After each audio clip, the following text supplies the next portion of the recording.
ચાલો આજે સમજીએ કે લાકડામાંથી કાગળ બને છે કેવી રીતે. તો કેવી રીતે એક મજબૂત ઝાડ કાગળની પાતળી શીટ બની જાય છે?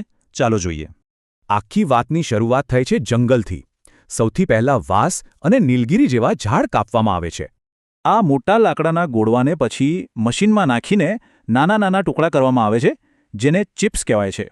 હવે આવે છે સૌથી અગત્યનો ભાગ. આ લાકડાની ચિપ્સને પાણી અને કેમિકલ્સ સાથે મોટા ટેન્કમાં ઉકાળવામાં આવે છે. આ પ્રોસેસથી લાકડાના રેસા છૂટા પડી જાય છે અને એક નરમ ભીનો માવો તૈયાર થાય છે. આ માવાને જ પલ્પ કે પછી લુગદી કહેવાય છે.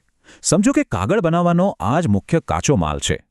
હવે આગળ આ પલ્પને એકદમ ચોખ્ખો કરવામાં આવે છે, જેથી બધી અશુદ્ધિઓ નીકળી જાય. અને કાગળને એકદમ સફેદ બનાવવા માટે આ સ્ટેજ પર તેને બ્લીચ પણ કરવામાં આવે છે. ચાલો હવે જોઈએ કે શીટ કેવી રીતે બને છે. આ ભીના પલ્પને એક મોટી જાળી પર પાતળા લેયરમાં પાથરવામાં આવે છે. પછી તેમાંથી મોટા ભાગનું પાણી દબાવીને કાઢી નાખવામાં આવે છે. જેવું પાણી નીકળે છે, લાકડાના રેસા એકબીજા સાથે જોડાઈ જાય છે અને એક નાજુક શીટ બની જાય છે. કાગળને મજબૂતાઈ અને સુવાળું ફિનિશ આપવા માટે આ ભીની શીટને ગરમ રોલર્સમાંથી પસાર કરાય છે. આમ કરવાથી કાગળ સુકાય પણ છે અને સાથે સાથે દબાઈને એકદમ સપાટ પણ થઈ જાય છે. બસ હવે કાગળ તૈયાર છે. આને પછી મોટા રોલ્સમાં અથવા તો અલગ અલગ પેજમાં કાપવામાં આવે છે અને હવે આ કાગળ આપણા રોજિંદા જીવનમાં ઉપયોગમાં લેવા માટે તૈયાર છે. તો ચાલો આખી સફરને ફરી એકવાર ટૂંકમાં સમજી લઈએ.